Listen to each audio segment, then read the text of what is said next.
Hello class. Today we are going to continue talking about exponential expressions formulas.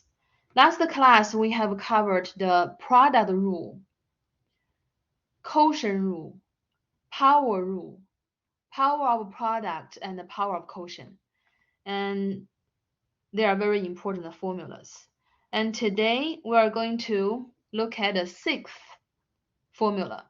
Is the zero exponent formula. This formula actually is more like a definition. All those exponential expressions we have encountered in this class, the exponents are integers. Integers include zero. Zero is an integer. So what's the value of an exponential expression equal to if the exponent is zero? So this is the definition. We define any non-zero quantity to the power of 0 as 1. This definition makes all other formulas consistent, keep consistent because of this definition. A to the power of 0 equals 1. What if the base is 0?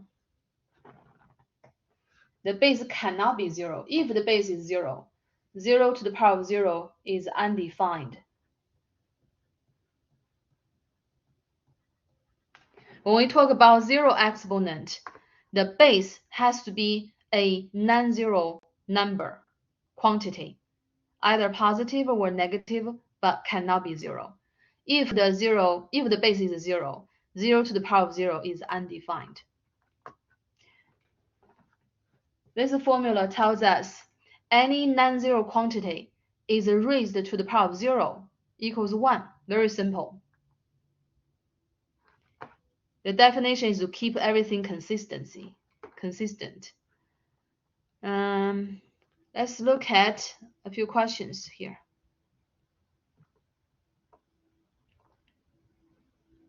Number 1, this expression. This is an exponential expression. Exponent is 0. Base is in the parentheses 1/2. By the definition, any non-zero quantity to the power of 0 gives us what? 1. It is 1. So we really don't care what's the value of the base. We really don't care what's the value of the base. As long as the base is non-zero, then the base is raised to the power of 0 always gives us 1.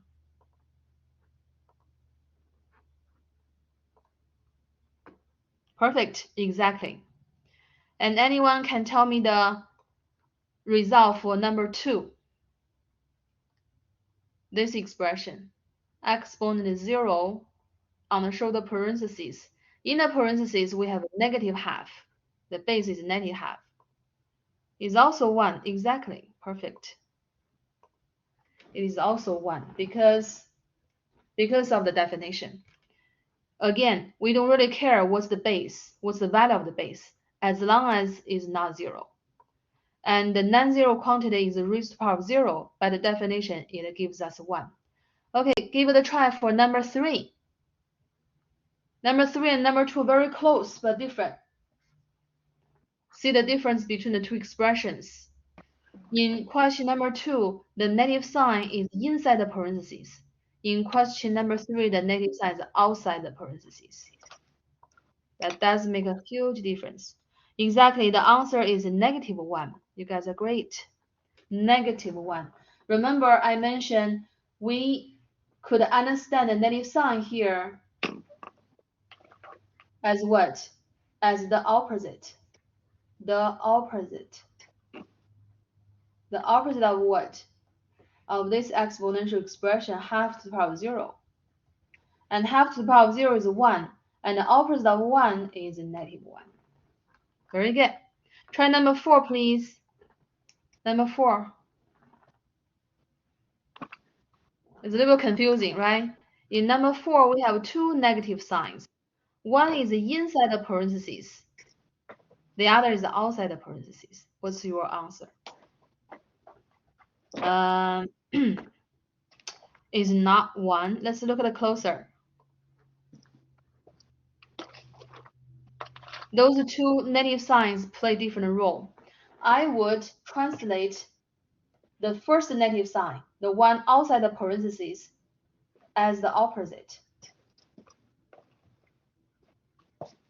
And I'll see the second negative sign in the parentheses as a part of the base. It is a part of the base, negative half to the power of 0.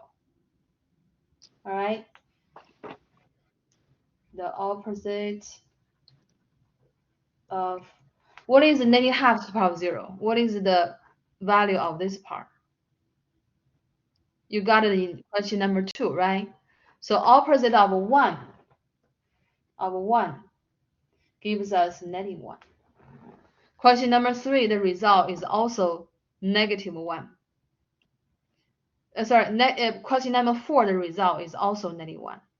Let me know, do you see it? You just need to know this part is one whole thing. That is one exponential expression. That exponential expression is 1. And with the negative sign in front of it, we have a negative 1. Question number 4 is a little bit challenging, right? Do you guys see it? Are we good with question number 4? Awesome. Try the last one. I would say you would really understand the definition and know how to apply this formula, zero exponent formula, if you really see the structure of number 5 and could find the correct value for the expression. Look at question number 5 and tell me what's the value of that expression. It is negative, parentheses, negative half to the power of 0, minus half to the power of 0. And what's the value? Negative 2. Good job, Dakota. It is correct. Negative 2. Let me explain why it's negative 2. Let me color them, okay? I'm going to color this part as pink. And I'm going to color this part as blue. Okay? And the expression basically is negative pink minus blue. And what's the value of the pink? The pink is one exponential expression with exponent equals 0. The base is negative half in the parentheses. As I mentioned earlier a few times, we don't really care about what's the value of the base when the exponent is 0. All we care about is the base is not equal to 0, is a non-zero quantity. So the pink expression should be equal to 1 by the definition, right? Exponent is 0, base is non-zero. Okay, so the pink part is 1. The blue part is the same. Exponent is 0, base is half in the parentheses. It's not 0. So based on definition, it is 1. So the expression now is a negative 1 minus 1 gives us negative 2. Let me know, do you see it? Let me know, do you see it? If you know, and if you understand number 5, that means you really understand this, the formula.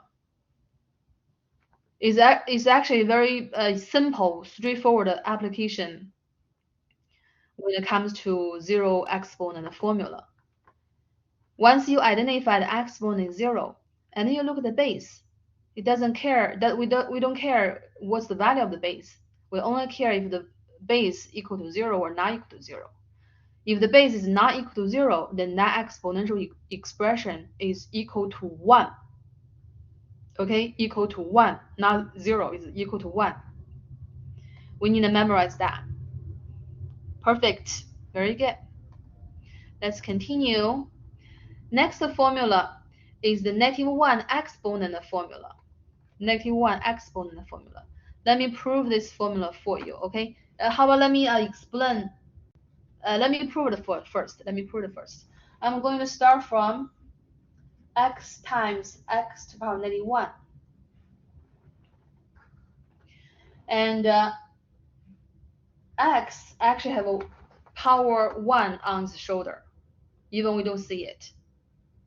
Then now we are looking at a product of two powers with the same base. We are going to apply the product rule. Do you still remember what is the product rule? We went over what is the product rule, when do we apply the product rule, and how do we apply the product rule. We apply the product rule when we have a multiplication of two powers with the same base, two exponential expressions with the same base. They do have the same base x. So we can apply the product rule by keeping the base. And what should we do with the exponent? We add them up, okay? We add the exponents when we apply the product rule. 1 plus 91 is 0, so we have x power 0. And what do we have just learned? Formula number 7, x to the power of 0 equals 1. We assume x is non-zero here, okay? X has to be non-zero. X is non-zero. So now we have x times x to the power of 91 equals 1. So this is an equation. This is an equation. On the left side, we have x times x to the power of 91. On the right side, we know it's 1, right? That's how we derive this formula. From this formula, we are going to divide each side by x. We can do so because x is non-zero. So we divide each side by x. Divide this by x, divide this by x. And x over x cancelled out. And we have x to the power of 91 equals 1 over x when x is non-zero. And that's the formula in number 8. Exactly the same with what I have here. X to the power of 91 equals 1 over x. Let me explain the structure of this formula. X to the power of 91 equals 1 over x. 1 over x can be understood as the reciprocal of x. We remember what is reciprocal, right? Reciprocal of 2 is 1 over 2. Reciprocal of 1 over 3 is 3 over 1. Reciprocal of negative 4 over 5 is negative 5 over 4. When it comes to reciprocal, we only need to interchange the numerator and the denominator. So the right side of the formula is the reciprocal of x. X is a non-zero quantity. And the left side is the negative 1 exponent of the same quantity x. So here, how do we apply this formula? We need to know if we have a quantity, non-zero quantity x, anything. I can maybe use a star. Let's say we have a quantity is non-zero. It could be anything. Could be number, could be variable, as long as, or even expression, as long as it's not zero. And when we apply a negative 1 exponent on the shoulder of the quantity, we got what? We got the reciprocal of the quantity.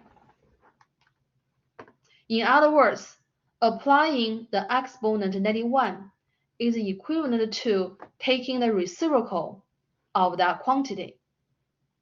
That's the application Q for this formula. Let me repeat it. When we see a quantity, non-zero quantity, has a negative 1 exponent on its shoulder, and we can translate that as the reciprocal of the quantity. For example,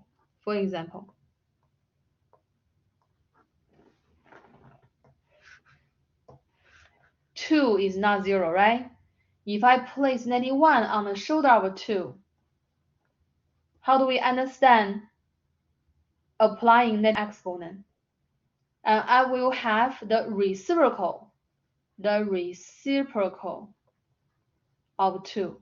What's the reciprocal of 2? What is the reciprocal of 2? 1/2, exactly. So it's just the 1/2. 1/2. Try another one. Let's say now we have negative 1/3. No, 4/3. Negative 4/3. Let's say we have a quantity, negative 4/3. I'm going to apply negative 1 exponent on the shoulder of the quantity. And I can translate that as what? Anyone can help me to find this value. I start from the base, negative 4/3, and I apply negative 1 on the shoulder of the base.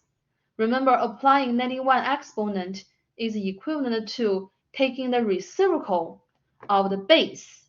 Think about what's the reciprocal of the base, and what's the answer?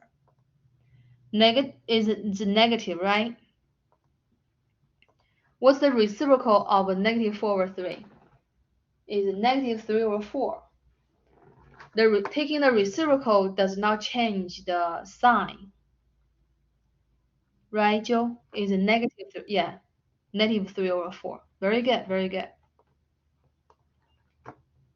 We have negative 1 on the shoulder of negative 4/3, and that is equivalent to the reciprocal of the base, negative 4/3. The reciprocal of negative 4/3 is negative 3/4, and that's it. And I want you to please remember this, very convenient. How do we understand the negative exponent? If we see any quantity, non-zero quantity, have negative 1 exponent on its shoulder, then that is just equal to the reciprocal of that quantity, the base. And that gives us number 9. Number 9 is any negative exponents. Number 8 is an exponent negative 1. Negative 1 is pretty special. Number 9 is more general. In general, how do we convert a negative exponent to its equivalent expression without the negative exponent? Firstly, let me explain why do we need this formula. Why do we need to get rid of the negative exponent? If you apply this formula, you will get rid of the negative exponent, right? It is because we always have to simplify an algebraic expression. If we have an algebraic expression which includes exponential expression and it has a negative exponent, then we would see that expression not simplified. An algebraic expression with a negative exponent is seen as not simplified. That's the reason we have to always get rid of negative exponent in order to simplify the expression. That's the reason we need the last formula, negative exponent formula. How do we get rid of negative exponent? We remove it and we remove the negative sign here, a to the power negative n. We remove the negative sign. We want to get rid of it, right? Okay, get rid of it. Get rid of it, and the left over is a to the power n. We just need to take the reciprocal of that. Because the negative sign here, like part 8 demonstrates, this negative sign actually negative 1 exponent. The negative 1 exponent is equivalent to taking the reciprocal. So we consume the negative sign in the exponent and then find the reciprocal of the leftover. The reciprocal of the leftover is 1 over a to the power n. Once we practice a few questions, you'll probably be able to see it. Number 1, x to the power negative 3. We need to get rid of the negative sign, right? And we get rid of it, and we have x to the power 3. And we just need to take the reciprocal of it. So we have 1 over x cubed. Pretty straightforward. Take away the negative sign in the exponent, and take and find the leftover, and then take the reciprocal of the leftover, and you would have the result. And the second question, we have 2 to the power negative 4. We want to get rid of this negative sign, right? Okay, get rid of it. Get rid of it, we have 2 to the power 4. But the result is going to be the reciprocal of 2 to the power 4. And what is 2 to the power 4?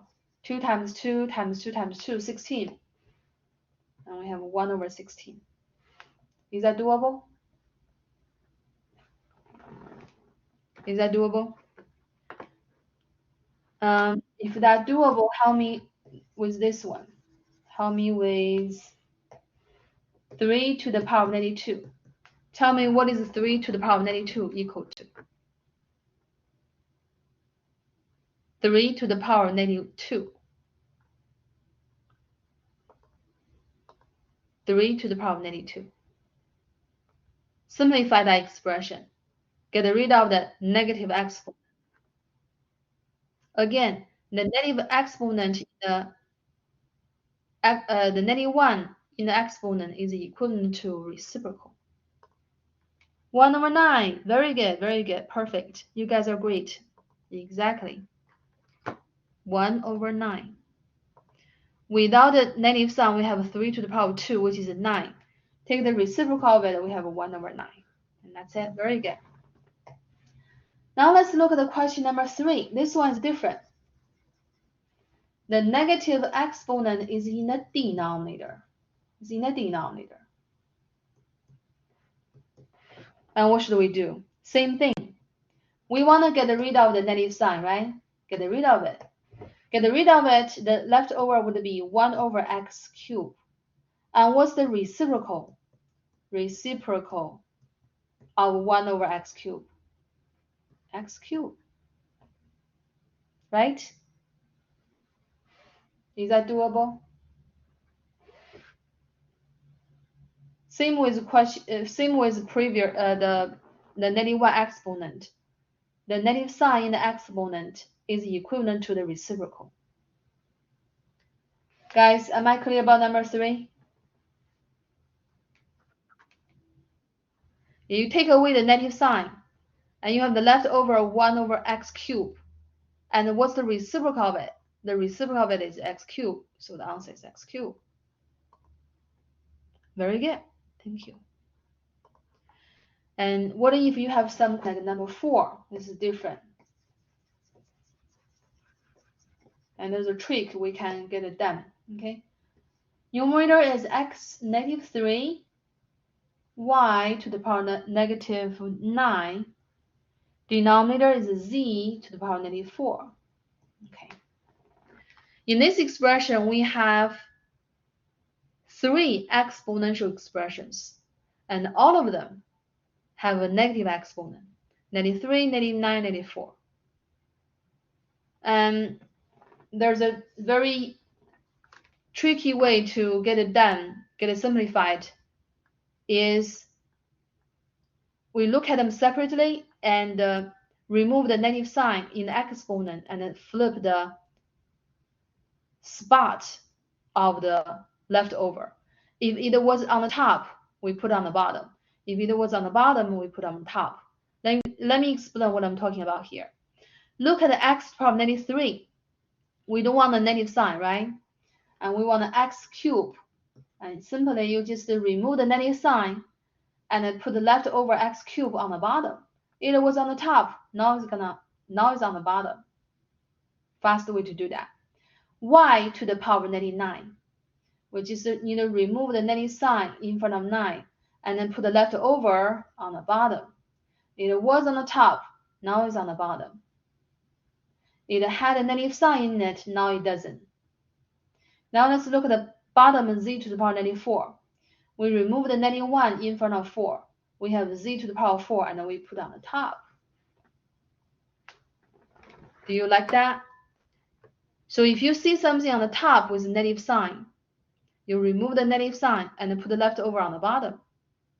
If you see an exponential expression with a negative exponent in the denominator, you remove the negative sign and then you put the leftover on the top.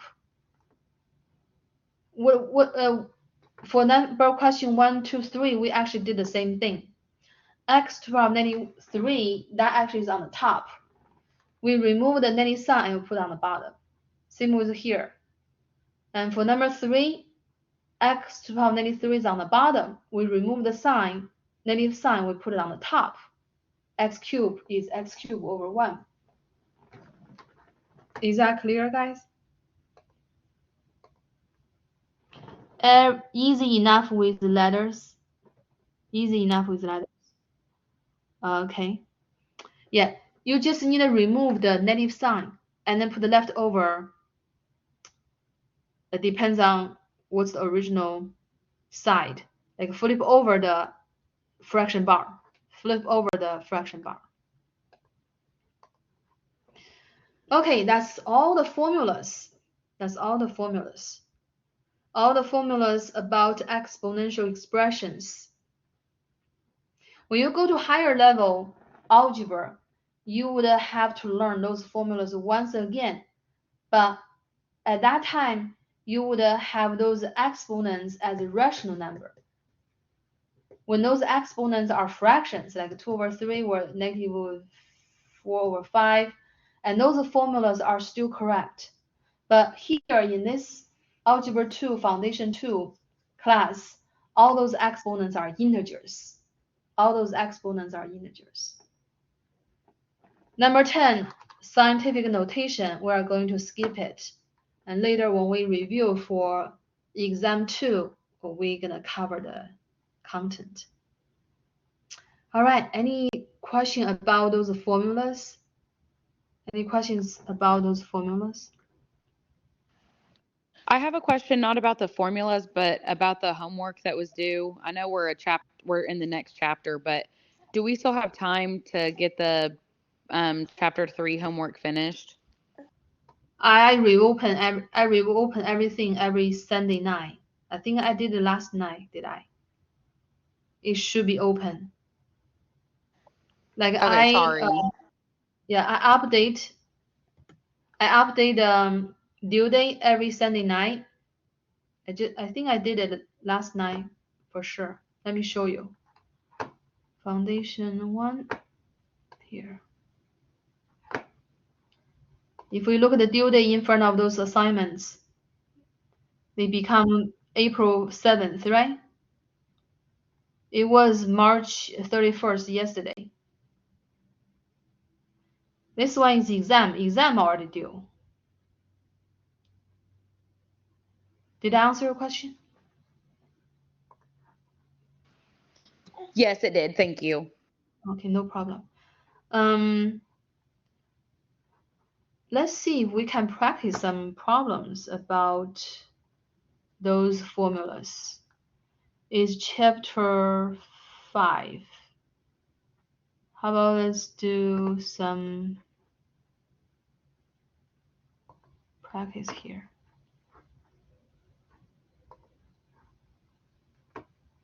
Like 10 minutes practice before we move to the next topic.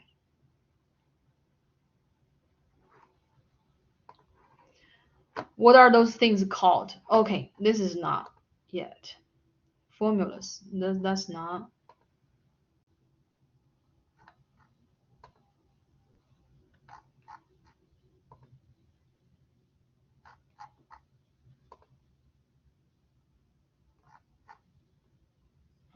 This is, oh, chapter 6. I'm my bad. Sorry. It's confused. What is that? I'm in chapter 5.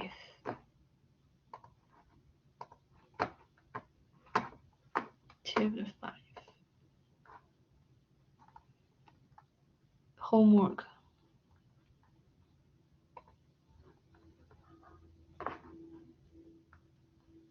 Yeah, that's what I have been. Okay, try this one. Identify the numerical coefficient, the base, and the exponents. This one coefficient is 3. The bases are, use a comma to separate answers needed. X, comma, Y. The exponents are, the exponent on the shoulder of x is 1. The exponent on the shoulder of y is 11. Pretty straightforward, right? Write in simplest exponential form. So this one, I would do the numerical part first.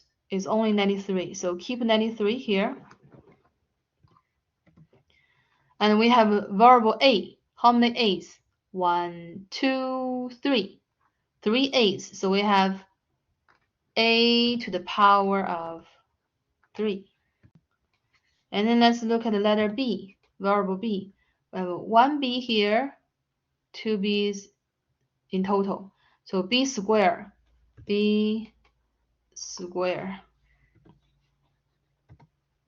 And now we have c. We have 1c here, 1c here, so 2 c's, c squared. So c squared. That's for the definition of exponential expression. Exponential expression is used to simplify repeated multiplication. Okay, anyone can help me to do this problem? Use positive exponents only. Multiply, leave your answer in exponent form. We do have to follow the instruction in the system. This is to multiply two exponential expressions with the same base, right? Which formula should we apply? Which rule? We have learned tons of rules. Product rule, quotient rule, power rule. Power rule is the kangaroo structure. And the power of product, the power of quotient. This is the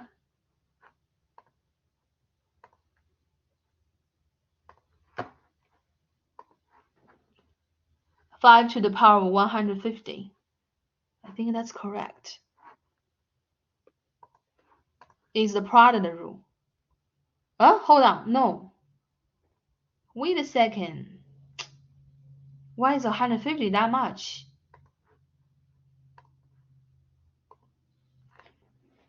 Think it again. So basically we have 5 to the power of 10 first. So 5 times 5 times 5 times 5 times 5. I don't want to do that. So you have 10 fives multiplied together in this parentheses. And you have another 15 fives multiplied together in the second parentheses. So in total, how many fives do you have?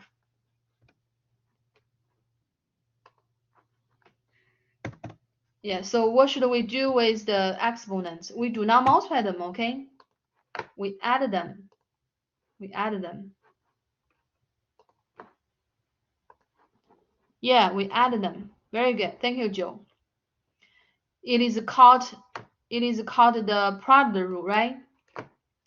Product rule. You need to recite those cues.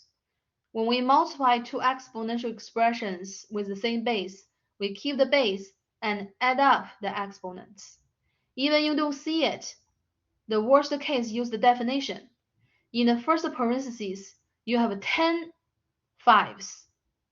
In the second parentheses, you have 15 fives multiplied together. So together you have 10 plus 15, 25 fives. So it's a 5 to the power of 25. It's a product rule. And I'm going to skip this one. Would let me? No. So I'll keep going. So this one, I'm going to multiply 9 and 4 together first, 36. And then I have 1a in the first parentheses, 3 a's in the second parentheses. So I have 4 a's together in total. And in the first parentheses, I have 3 b's. B cubed is b times b times b. And in the second parentheses, we have b squared, 2 b's, b times b. So together we have 5 b's. So 5 b's, so b to the power of 5th. All right, it's a product rule again. It is a product rule again. And this one is similar. Let me see if I can find something different. This is also a product rule. Okay, this one. We have quotients. We have a quotient here. Numerator is 19, denominator is negative 76. Does 19 goes into 76? Yes or no? How many times 19 goes into 76? I think 4 times. 19 times 4 is 76. So yeah, that's how do we simplify the numerical part. And then we look at letter A. Letter A or variable A. We have a to the power fourth on the top. We have the power second on the bottom.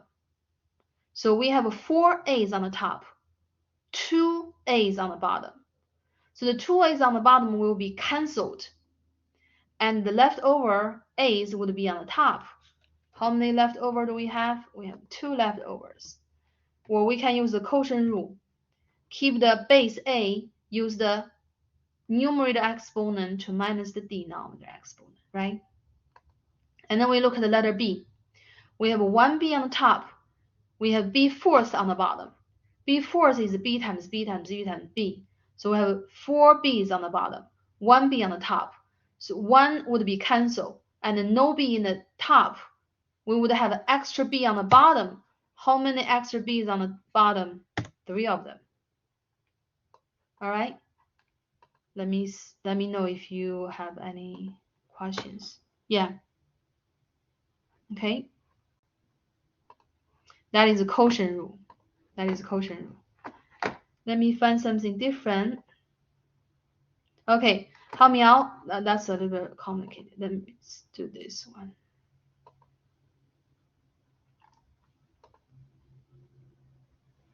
Let's do this one. This actually is the power of a product and the power root together. Think about how many 92 do you have? You have the parentheses is raised to the power fourth. So you're going to have 4 92, right? That means you have 92 times 92 times 92 times 92. And that gives us 16. And the thing about you have 4 n's in the parentheses, and those will be repeated 4 times in the multiplication. So 16 of them. N to the power of 16. Because you have 4 n's in the base, and the base is raised to the power 4. So 4 times 4 is 16. You have 16 n's.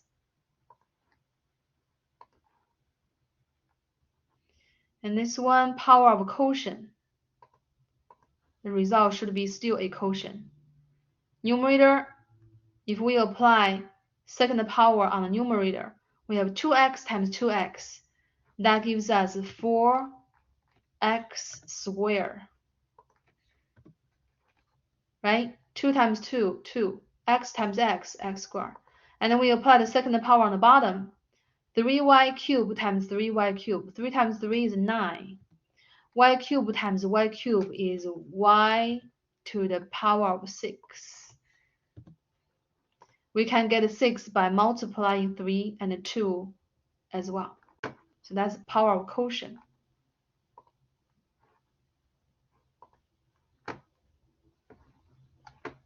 Let's see. This actually. This one. All right. How do we simplify this expression? I'll let you to type your answer. Simplify, assume that variable x is non-zero. X is non-zero. Use positive exponents only. Simplify your answer. What should we enter in the cell? How do we get rid of the negative exponent here? Awesome. Thank you, Taylor. Thank you, Jill. X to the power of 6. Exactly. X to the power of 6.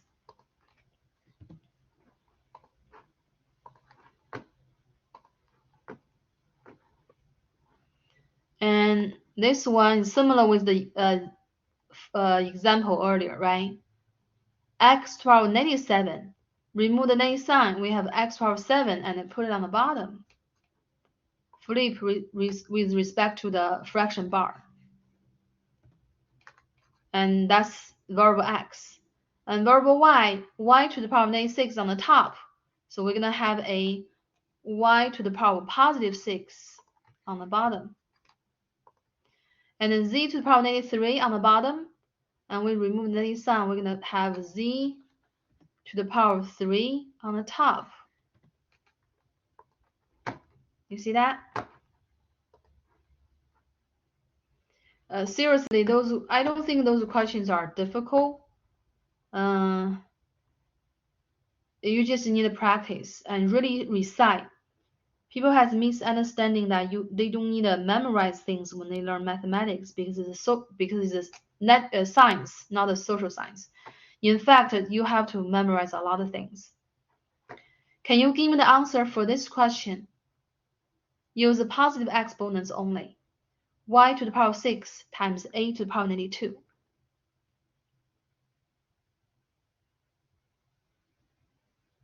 How do we get rid of the negative sign in front of the 2? And how should we deal with y to the power 6? Please type your answer.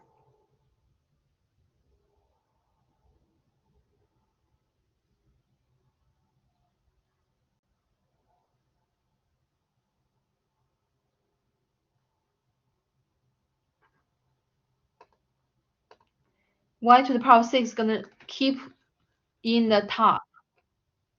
Y to the power 6. And then a to the power -2 was on the top. It's actually over 1, the whole thing. The whole thing is on the numerator. It's over 1. We just do not see the denominator 1. But after we remove the negative sign, we have a to the power 2nd on the bottom.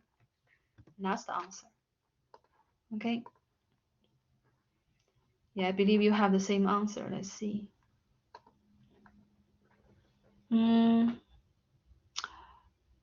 It's different from what no, the answer should be y to the power 6. I'll do this. Y to the power of 6.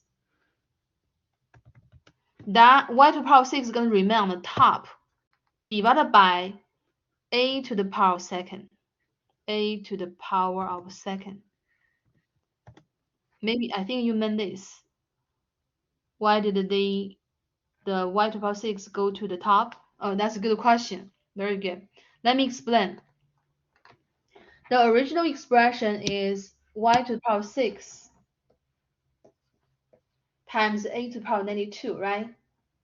And the whole thing can be written as a fraction with the whatever on the top. It's like 2 can be written as 2 over 1. So the whole expression is on the top. Since y to the power 6, the exponent 6 is already positive, there's no reason to change it at all. So we're going to keep y to the power 6 on the top. And once we remove the negative sign in front of 2, we're going to left over a to the power 2 on the bottom. That's the reason. Let me know if I am clear about this. Y to the power 6 remain on the top. It is different from this expression. If the expression we had is like that, we have a negative sign here in front of 6, then your answer would be this, okay? Then your answer is everything on the bottom after the two negative signs are removed. Let me know if I'm clear. Because it doesn't have a negative. Yeah, exactly. It doesn't have a negative. Exactly. Very good. Perfect. Hold on, let me get my phone.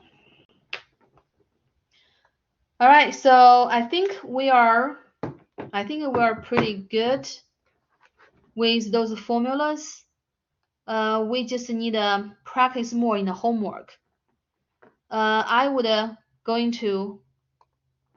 continue now for the new topic now.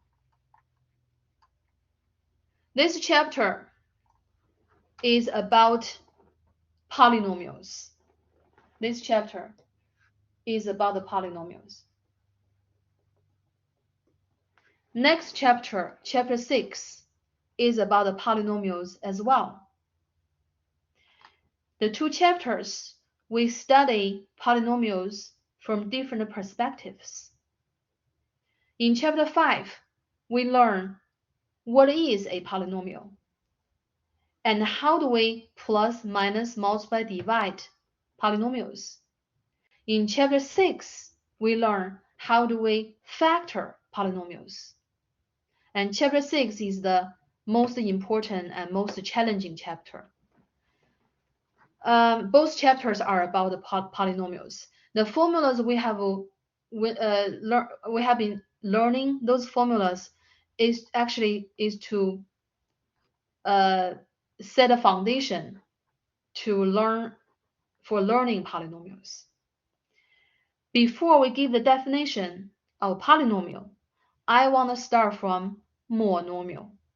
Okay, monomial. So the first concept we are going to learn is monomial. Anybody can explain what does mono means? Mono in monomial is like mono in monotone, monopoly. You know what does that mean? Mono means single, exactly. Perfect means one, exactly, means single. And what is a monomial? Is a new concept for us, right? Let me give you the definition. When it comes to definition, just memorize it. Understand and memorize it. What is a monomial? Anything which can be written in this form. Let me write it down. Anything that can be written in the form. What's the form? A times x to the power of n. Anything that can be written in this form is a monomial.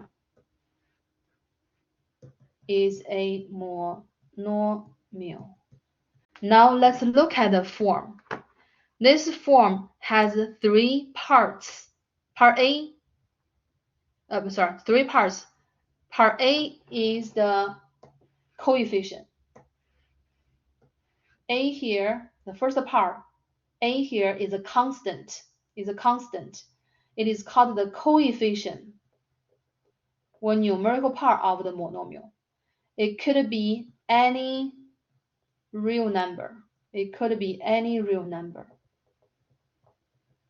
Again, A here is a constant, is the numerical part of the monomial. It is number.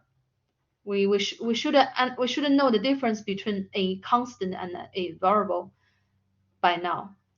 A here is a constant. It is called the coefficient of the monomial. And this constant could be any real number.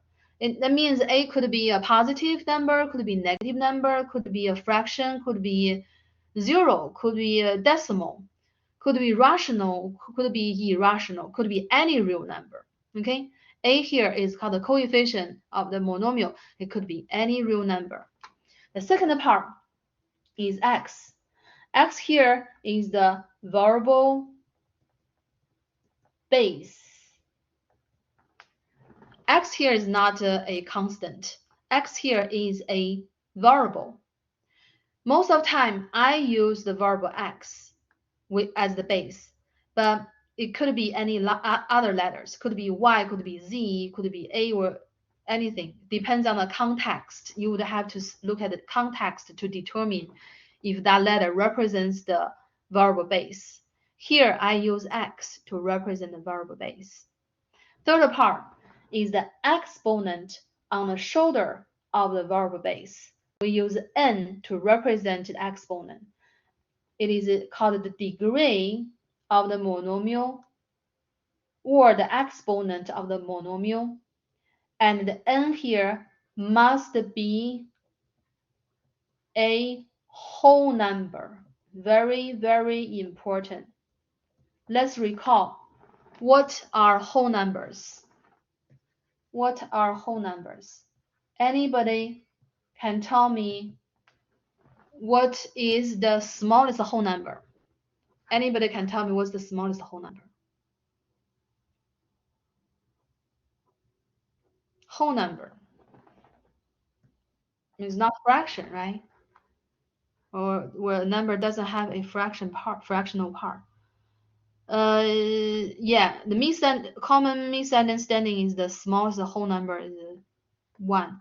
In fact, the smallest whole number is 0. Those are the whole number set. The smallest whole number is 0. No negative, of course, we know that. But the smallest whole number is not 1, is 0. Yeah, thank you, Dakota. Please remember, whole numbers start from 0. 0, 1, 2, 3, 4, 5, 6, 7, 8, 9, 10, 11, and so on and so on. Those are whole numbers. All right? The degree or the exponent on the shoulder of the variable base must be whole number.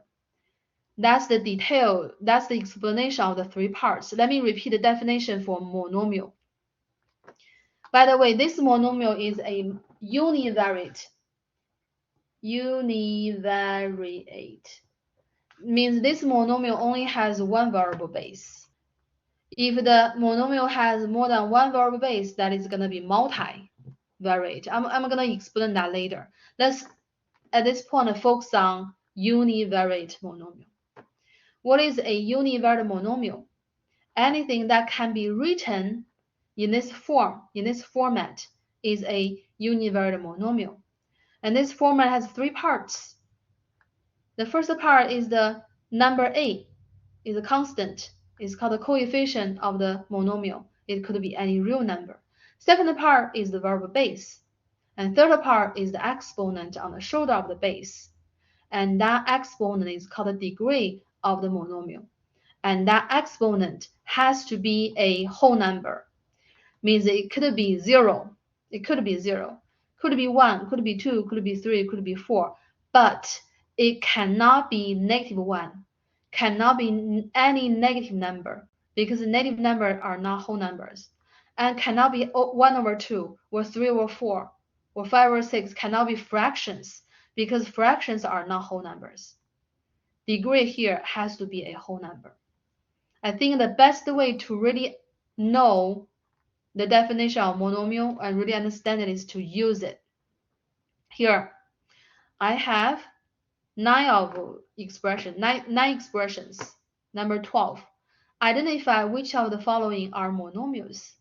1, 2, 3, 4, 5, 6, 7, 8, 9. Let's get started. Number 1.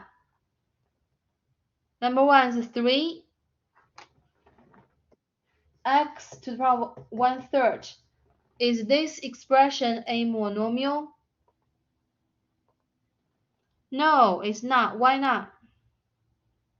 Why it's not? You're right, Joe. It is not. Fraction. Yeah, you're right. Perfect. Thank you. The first expression is not a monomial. Is not a monomial because monomial degree has to be a whole number. 1/3 is a fraction. It is not a whole number. Awesome. Number 2. Number 2 is 1/3 times x to the power 3. Is that expression a a monomial? Yes. Thank you, Joe. Would the 1/3 in front of the x okay to be a fraction? Is 1/3 okay to be a fraction in front of the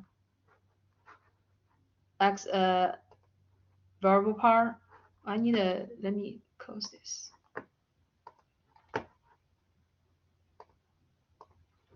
Yes, it is fine because the coefficient, we do not require the coefficient to be a whole number. We do have 2 constants in the format. One is a, the other is n. We have different requirements for them. A here, as long as number, it doesn't matter any number. Any real number will be fine. Fraction, decimal, doesn't matter. N is the one has a restriction, has to be whole number. Very good. Number 2 is a monomial. By the way, the monomial 1 over 3x cubed has coefficient 1 over 3 and a degree 3. Let me repeat it. This expression 1 over 3 times x cubed is a monomial because it's in the format, is in this form. And 1 over 3 is the coefficient of the monomial. 3 is the degree of the monomial. It is a monomial with coefficient 1 over 3 and a degree 3. Awesome. Please tell me number 3, question number 3. 1 over 3 t to the power of negative 1. Is that expression a monomial? What's your... You're right. Thank you, Joe. It is not. Reason is because the exponent on the shoulder of the variable base t is a negative number. Negative number cannot be whole number. The exponent really has to be a whole number. The t here doesn't matter, okay? The variable could be any letter. T is totally fine. Okay, let's move to question 4. The expression in 4 is very lonely, just the variable y. Tell me, is this thing a monomial? Is this thing a monomial? Let's recall the definition of a monomial. Anything that can be written in that form. Let's try rewrite y. Can we rewrite y as 1 times y to the power of 1?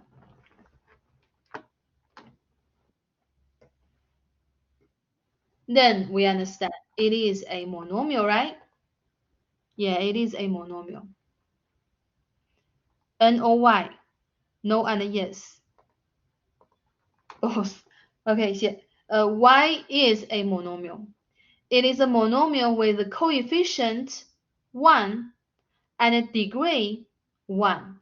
It just as a multiplicative identity, we do not really write a coefficient 1 here.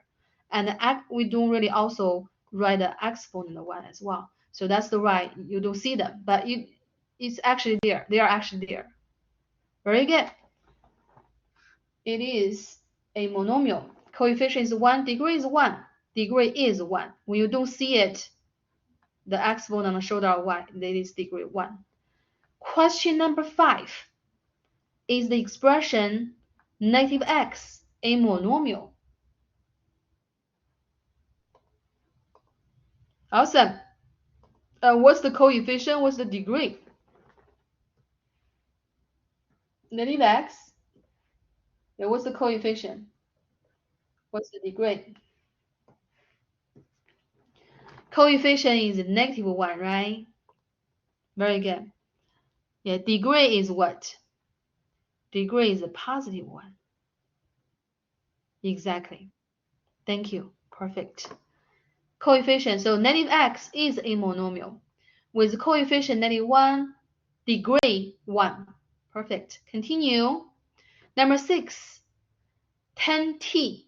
Is this expression a monomial?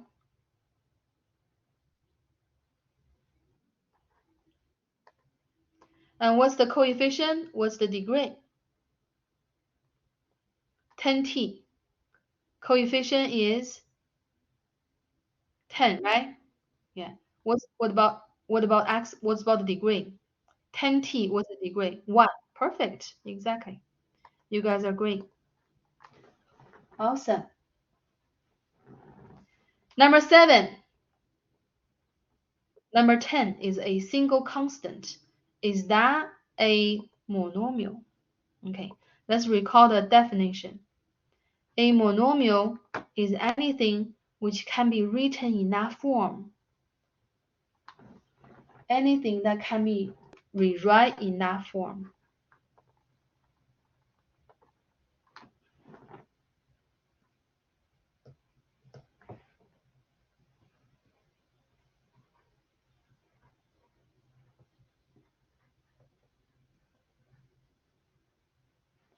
Can I rewrite 10 as 10x to the power of 0? Anything which can be written in this form, ax to the power n, right? And what we have here is 10x to the power 0. Yes? Turns out it is. Okay. Yeah.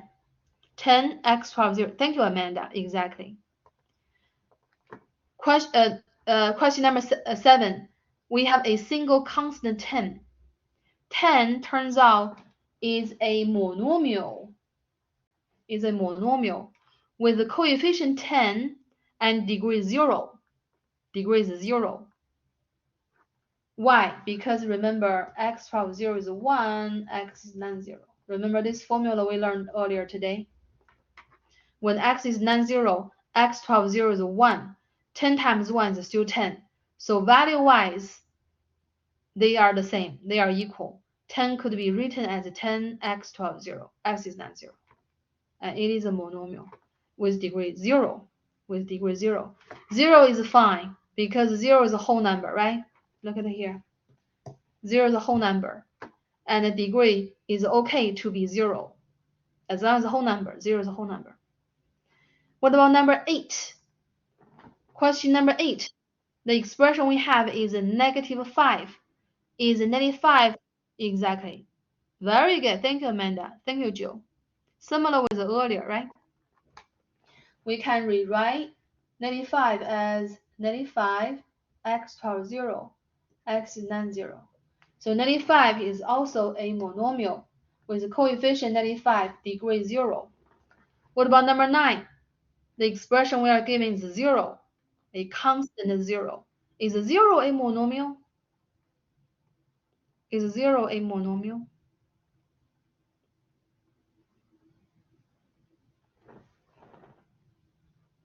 We can write 0 as 0 times x to the power 0, right? Yes, it is as well a monomial. It is a monomial. Perfect. Thank you, Jill. In fact, any constant term, any constant is a monomial with the degree 0. Let me write it down. Any constant is a monomial with degree 0. You should include that in your note. So when you see an expression, it's just a single constant without a variable. That is a monomial with the degree 0. If you see a number times a variable, and that is also monomial, but degree 1. Let's go back long time ago, like the very beginning of this semester. Do you guys remember I like to do this? I said this is the set of terms, and we mainly focus on 2 types terms. The first type is a times variable, a constant times variable. The second type is a constant. Turns out those 2 basic types of terms, they're both monomials. Constant terms are monomials with degree 0. We understand that already, right? I use 10 to represent any positive number, positive monomial with degree 0. I use negative 5 to represent any negative monomial with degree 0. And 0 also a monomial. So constant terms are monomials with degree 0. This degree is 0. And in this bubble, in this circle, a constant times a variable, remember that type of term. Turns out that is a monomial as well. And that monomial has a degree 1. Degree 1. You don't see the 1 here, but actually is 1. And besides those 2 basic type of terms, any other terms in this format, a times x to the power of n, they are monomials. Last one, look at this one. Look at this guy. Help me to determine, is that a monomial? Is that a monomial? I actually have the answer here, right? It is, by the way, it is a multivariate monomial. Let me explain. This is a multivariate monomial. What does a multivariate monomial look like? Multivariate means it has more than one variables. Let's look at this expression. Negative 28 times x squared times y to the power of fourth times z. This is a monomial because even it looks a lot more complicated than the monomials we have seen earlier. It is also a monomial. It's just this monomial is a multivariate monomial. It is still satisfies the definition. It still has the three parts in this format. Let me show you. Coefficient, negative 28. Negative 28 is the coefficient, part 1 here, the first part. Negative 28 is the coefficient. And the first variable base is x. On the shoulder of base x, we have 2 as the exponent. Here we're going to say it's exponent. And the exponent 2 is a whole number, so it's okay. Second variable base is y. On the shoulder of y, we have a whole number 4, so that is okay. The third variable base is z. On the shoulder of z, we should see a whole number 1 as the exponent, so it is okay. It does satisfy the format. It's just it has more than one variables. Is that understandable? So this is a multivariate monomial. It's still in this format. It just have more variables. It has more variables. Yes or no? Is that clear?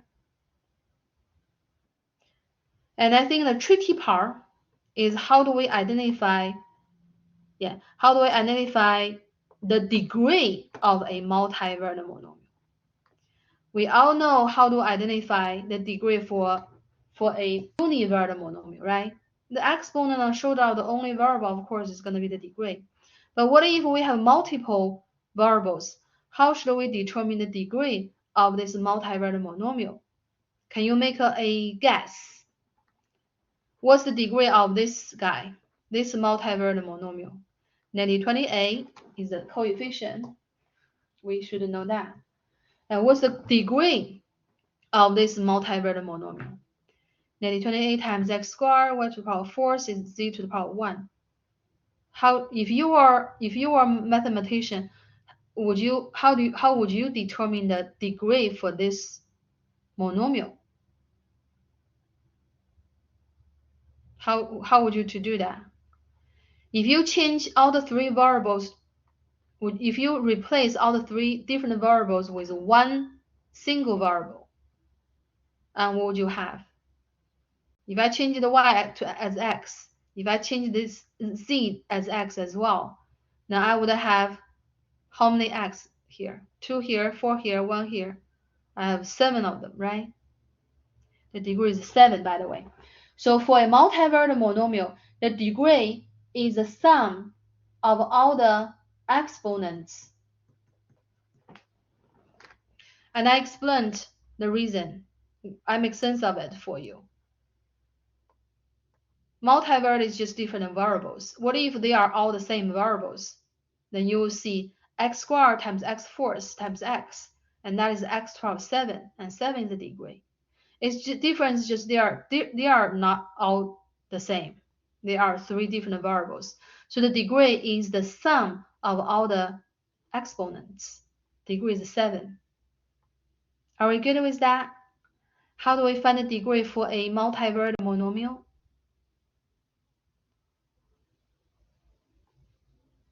Am I clear about that?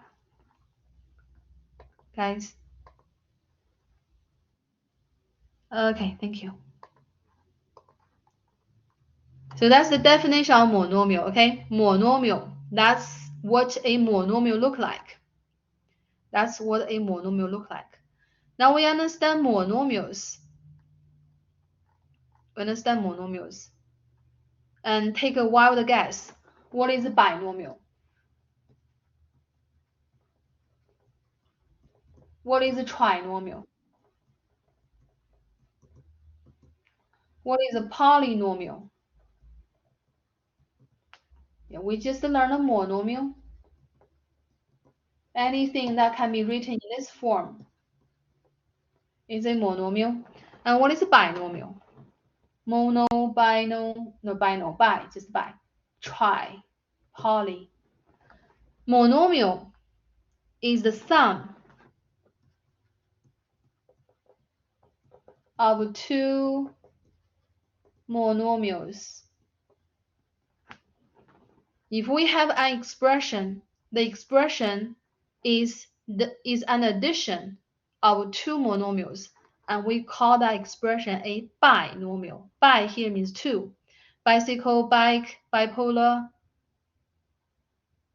If we have an expression, the expression is the sum of three monomials, then we call that expression a trinomial. Tricycle, triangle, tripler means three, right? Tripod, trinomial, the sum of three monomials. And then what if we have an expression which is an addition of four monomials? We don't have a name for it, okay? We only have monomial, binomial, trinomial. And if we have more monomials in an expression, they are all called what? Polynomial. Poly here means many. Polynomial is a monomial or the sum of monomials.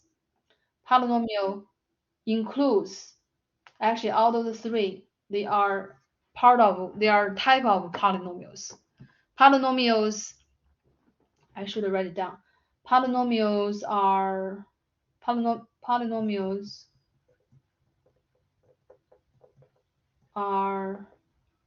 monomials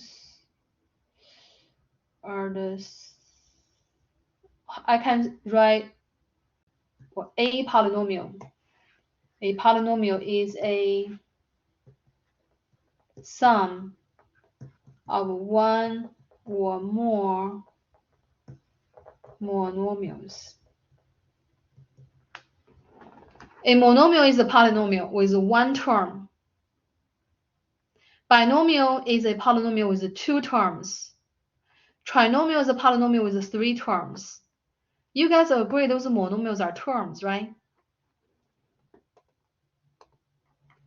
More than three.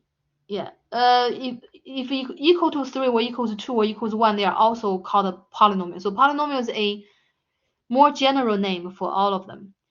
If it shows that I left the class, chances. Oh, it's okay, Amanda. No problem.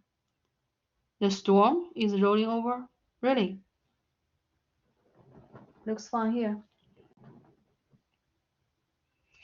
So that's the definition for polynomial.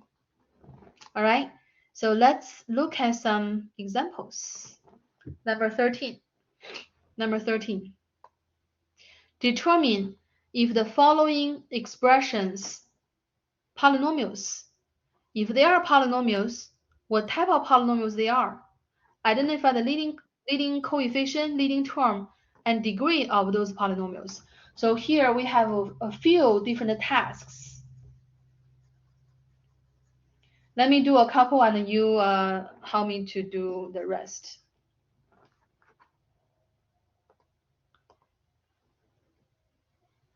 More than Jill says the trinomial. Exactly. Number one is a polynomial. It is a trinomial. Very good. For this trinomial, we want to identify the following components. The following components for this trinomial. The first thing we need to identify is called the leading coefficient. Leading term. Leading and leading coefficient.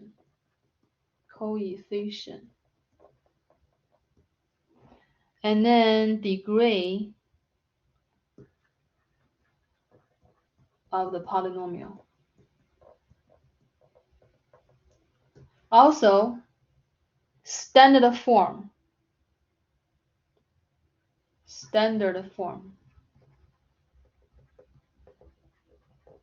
of the polynomial. We agree it is a trinomial. We are going to identify the following 4 things for the trinomial. Leading term. What's the leading term? Look at this trinomial. The leading term is defined as the term with the biggest degree. So this trinomial has 3 monomials in it. Which one has the highest exponent? The middle one does, right? So the leading term is not 7x squared. It's 10x to the power 8th power. 10 times x to the power 8. Because that term has the biggest exponent. Yeah. 10x, we have x there. So that's the leading term. Leading term of a polynomial is the monomial with the biggest exponent, highest degree. And what's the leading coefficient? Leading coefficient is the coefficient of the leading term. That makes perfect sense, right? Leading coefficient is the coefficient of the leading term. I can write it down. Leading coefficient is the coefficient of the leading term.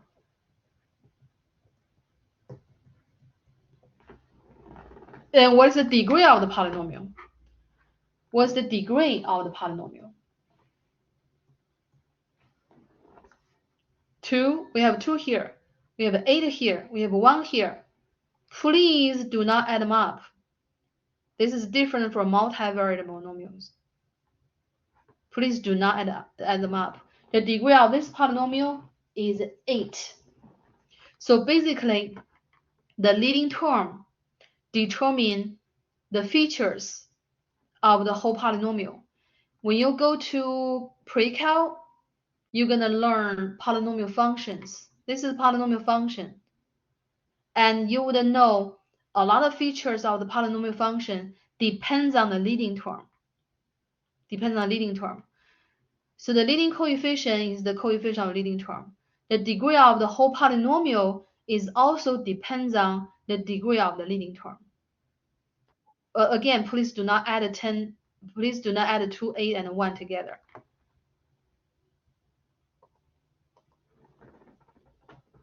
Would it be a leading coefficient even it was because of the degree? Would it be a leading coefficient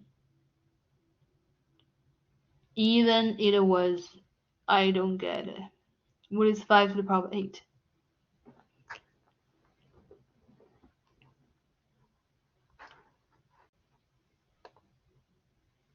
Joe, I don't understand your question here. The degree of the polynomial depends on the degree of the leading term. The leading term is 10x to the power 8th. So the degree of the polynomial is defined as 8.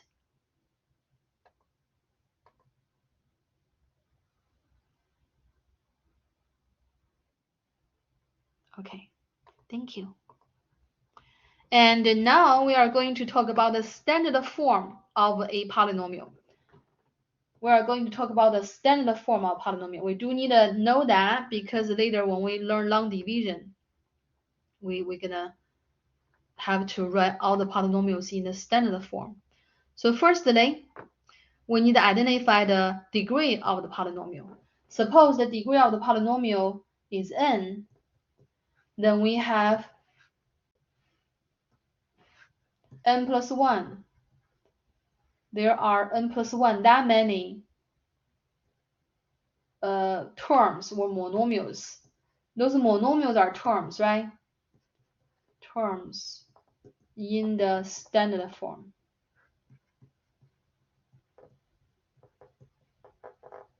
Let me show you how do we write this trinomial in a standard form. The degree of the trinomial is 8. We agree that. 8 plus 1 is 9.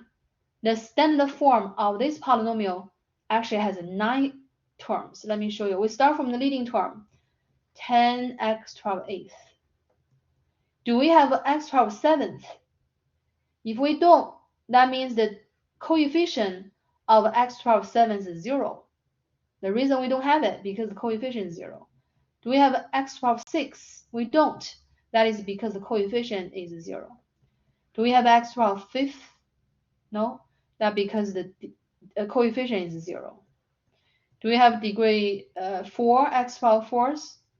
No, it's because the coefficient is 0. Do we have degree 3? No, because the coefficient is 0. Do we have a degree 2? Yes, 7x squared. Do we have degree 1? Yes, negative 9x. Do we have degree 0? No, that means it's 0. Do you see that? This long expression is the standard form of that polynomial. It starts from the leading term, degree with 8, and then you see the downward descending order. 8, 7, 6, 5, 4, 3, 2, 1, 0. We have a 1 here, even we don't see it. And we have a 0 here, even we don't see it. And that's the standard form of a polynomial. Some terms are missing in a given polynomial is a trinomial. It's because the coefficients are zeros. But if we need to write the polynomial in a standard form, we would have to write those terms out with 0 in front of them. Let me know if I'm clear here. Did I explain what is the leading term of a polynomial? Think about what is the leading term of a polynomial. The one with highest degree, right? And how do we define leading coefficient? Leading coefficient is just the coefficient of the leading term. And how do we determine the degree of a polynomial? The degree of a polynomial is the degree of the leading term. And how do we rewrite a polynomial in a standard form? What does the standard form of a polynomial look like? Look like this, right? Degree is 8, so it has 1, 2, 3, 4, 5, 6, 7, 8, 9, 9 terms. All right, let's look at number 2. Please help me to determine, is number 2 a polynomial? If it is, what type of polynomial it is? Is number 2 a polynomial?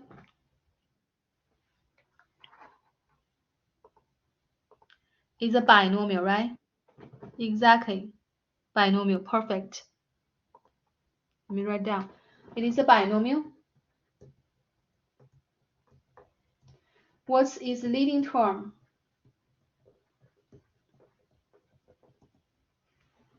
There's only 2 terms. Which term is the leading term? I think you know. Negative x to the power 4th. That's the leading term.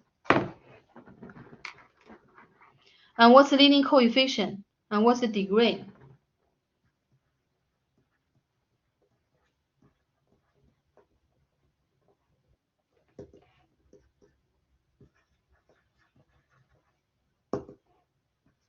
Am I right?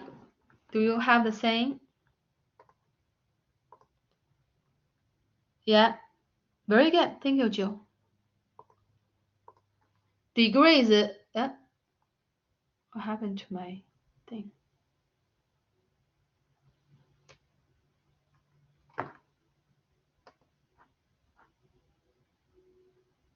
The leading coefficient is -1. And how do we rewrite the standard form? How do we rewrite the polynomial as a standard form? I'll do it. So 4 is the degree. 4 plus 1 is 5. We are expecting to have 5 terms in the standard form. We start from the leading term, negative x to the power 4th. And then go down 1, we have a cube. We don't really have a cube, so because the coefficient is 0.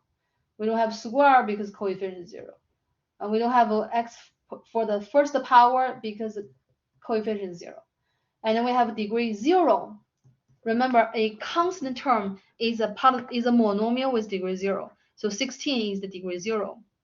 As you can see, the degree of each term, each monomial is in this polynomial in the standard form.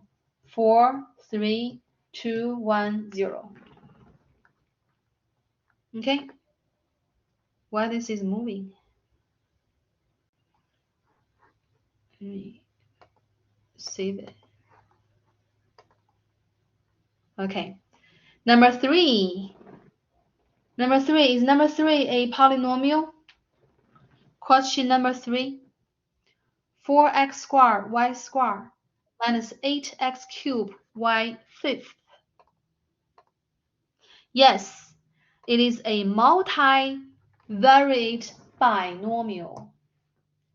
Multivariate binomial. It has two variables, x and y. Previous polynomials are in one variable, pretty straightforward. And this one has more than one variable. It's a multivariate binomial. And what's the leading term? What's the leading coefficient? What's the degree of the binomial? What's the leading term? I want to firstly ask you, this is a monomial and this is a monomial added together, right? And what's the degree of the first monomial? What's the degree of 4x squared y squared? I didn't mention that earlier. 4x squared y squared. What's the degree of that?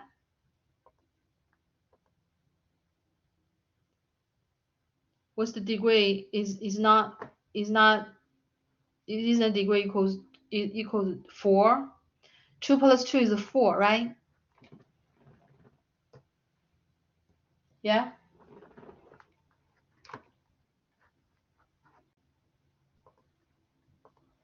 Yeah, 2 plus 2 is 4. Add those exponents together. And then look at the second term in the binomial. What is the degree of this part, of this monomial? Awesome, 8, exactly. Great. 3 plus 5 is 8. And which number is bigger? We of course agree that 8 is bigger than 4, right? We do have to firstly identify the degree for each term, and then we know what's the leading term. The leading term is the one with the bigger degree. So it's negative 8 x cubed y fifth. And the leading coefficient is negative 8, is the coefficient of the leading term. Degree is 8. All right? We do not talk about the standard form of a multivariate monomial. We don't worry about that. Any questions about number 3? It's different because it has more than one variables.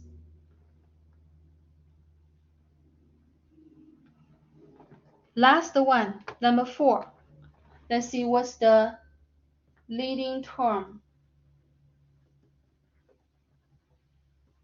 Leading coefficient. Degree. And the standard form.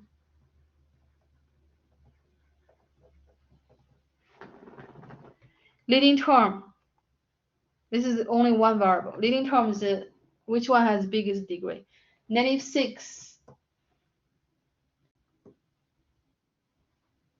x to the power of 6, right? Because it has the biggest degree. Very good. Thank you, Jill. And what's the leading coefficient? Leading coefficient is the coefficient of the leading term, so it's negative 6. And what's the degree? It's all about what what's the leading term, right? Perfect. And I'll write a standard form. Degree is 6, so we're expecting to have 6 plus 1, 7 terms in the standard form. Starting from the leading term, -6x 12 6. And the 5, we don't have 5, so coefficient is 0. 4, we do have 4, is 3x to the power 4th. Do we have a cube? We don't. That means 0 is the coefficient. Do we have square? We don't. 0 as a coefficient. Do we have a first power? Yes. Plus x. It has a first power. We just don't see it. And do we have a exponent? Do we have a degree 0? -10, the constant is degree 0. So as you can see, 6, 5, 4, 3, 2, 1, 0. That's the standard form of that polynomial, right? So I think we practice enough about what is a polynomial. We need to be able to identify monomial. Monomial is the most important concept because polynomial is just a bunch of monomials added together, right?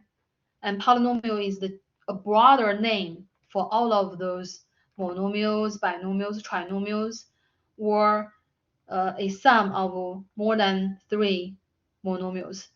Polynomial is the broad name for all of them.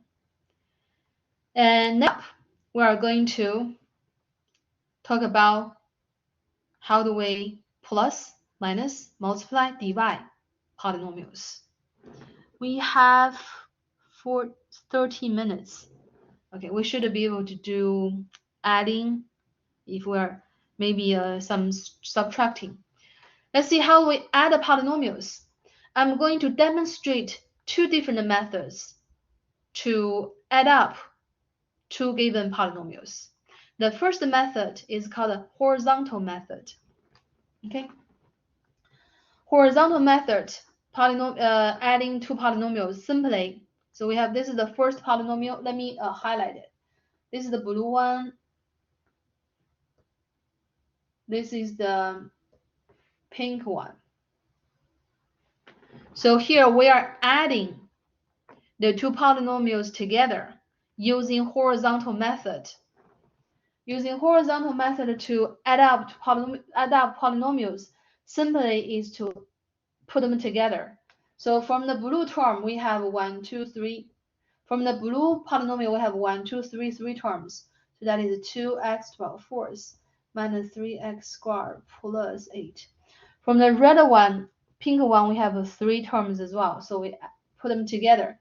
6x fourth minus x cubed. Always double check what you copied is the same with the term. If you write down, if you like something like make a mistake, write something wrong, the whole thing would be different. So simply we just add the pink one and the blue one like that. Very straightforward. When we apply the horizontal method to add 2 polynomials together, even more polynomial, just to put all those terms together and then combine like terms and then combine like terms. Wouldn't that be an 8x? Yeah, exactly. 8x to the power 4th. Those 2 are like terms, right?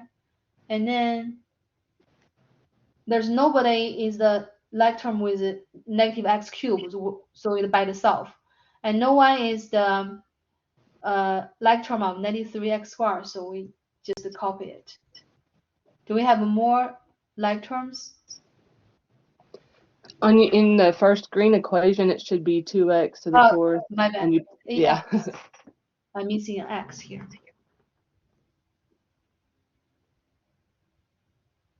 So those 2 are like terms.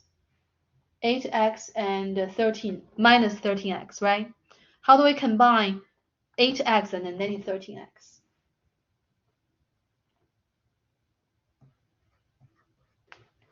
Negative 13 plus 8 is negative 5. And that's it. That's the answer. Horizontally add up polynomials. Just put all the terms together and combine like terms. All right. Negative 5x. Yeah, exactly. Thank you, Jill. Very good. And the second method is the vertical method. But in some cases, the vertical method is very straightforward. In some cases, you would have to be careful. Don't misuse the method. So use the vertical method. We have to be very cautious about line up like terms vertically. So we're gonna write the blue one on top. It really doesn't matter which one on the top, which one on the bottom. Be aware. The blue polynomial is missing x cubed. So we have 0x cubed here. Let me write it in red. 0x cubed. And minus 3x squared plus 8x plus, and I put the second, the red one, the pink one on the bottom. Be aware, the pink polynomial is missing x squared term, 6x fourth minus x cubed. It doesn't have square term, so 0x squared. I'm going to write that missing term as 0x squared. And then we have negative 13x. If we want to use vertical method to add up polynomials like this, you would have to make sure vertically aligned terms must be like terms. So if this is x to the power fourth, this has to be x fourth. If this is x cubed, this has to be cube. This square, this has to be square. This x, this has to be x. And then you will see once they are properly lined up, the adding part is is actually more intuitive when we add them up vertically. 2 plus 6, 8. Knowing we are combining like terms, so there's no reason to write x to the power of 8th. Keep the variable part. Do not change the variable part. It is still x to the power of 4th. You are not be creative. Do not be creative. And okay, 2 of them is 8th power. No, please don't do that. We are actually combining like terms. 2 apples plus 8 apples. Sorry, 2 apples plus 6 apples gives us 8 apples. And in this column, 0 minus 1 is negative x cubed. And in the third column, negative 3 plus 0, negative 3. Keep the variable part, x squared. And the last column, 8 minus 13, negative 5, x. Again, do not change the variable part when you combine like terms. As I said, both methods are good methods. It really depends on your preference, also depends on the specific question. For some questions, the vertical method is very straightforward. And for other questions, the benefit of vertical method is not that obvious. And if you misuse it, you would make a mistake. Like this question, if you are not careful, you might make this mistake. You write 2x fourth minus 3x squared plus 8x.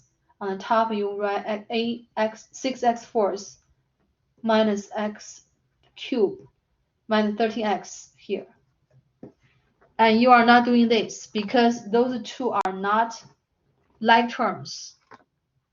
Even the first polynomial is a trinomial, has 3 terms. The second one also has 3 terms.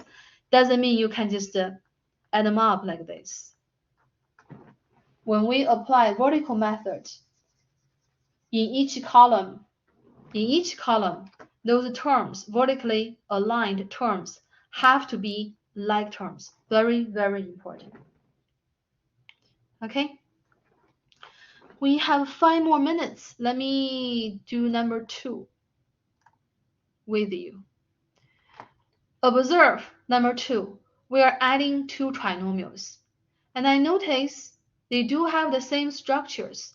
B square, B square. B, B. Constant, constant. So in this case, I'm going to use the vertical method. 1 over 4 b squared minus 4 over 5 b plus 2. Add the second polynomial, 7 over 8 b squared plus 9 over 10 b minus 7. Vertically, line them up. Double check. 1/4, 7 over 8, 94 over 5, 9 over 10, 2, 97. Okay. And then we're going to add them up like this. If it helps, we can rewrite the coefficients in the first polynomial. I'm going to write 1 over 4 as 2 over 8. I'm going to write 4 over 5, negative 4 over 5 as negative 8 over 10. I doubled both top and bottom. And then write 2 as 2. And then add 7 over 8 b squared plus 9 over 10 b minus 7. What's the benefit of this? Why did I do that? I just would make later when I add up the fractions, make it easier. 1 over 4 is 2 over 8. 4 over 5 is 8 over 10. Now we're going to add them up vertically. 2 over 8, 7 over 8 gives us 9 over 8. Keep the variable part b squared. Second column, negative 8 over 10 plus 9 over 10. We have 1 over 10. This basically is 9 over 10 minus 8 over 10 is 1 over 10. And then keep the variable b. Third column, constants. 2 minus 7, negative 5. There we go. It doesn't look like, it looked like dominate, sorry, how was that? Intimidating. But actually, if you be patient and find your own strategy, it's just so straightforward, right? Yeah. Okay, very good. So that would be today. Okay, guys, I would have to go now. Something, I have to look at my daughter. So it's 48. If you have any questions, please email me. I'll see you on Wednesday, okay? Okay, bye-bye.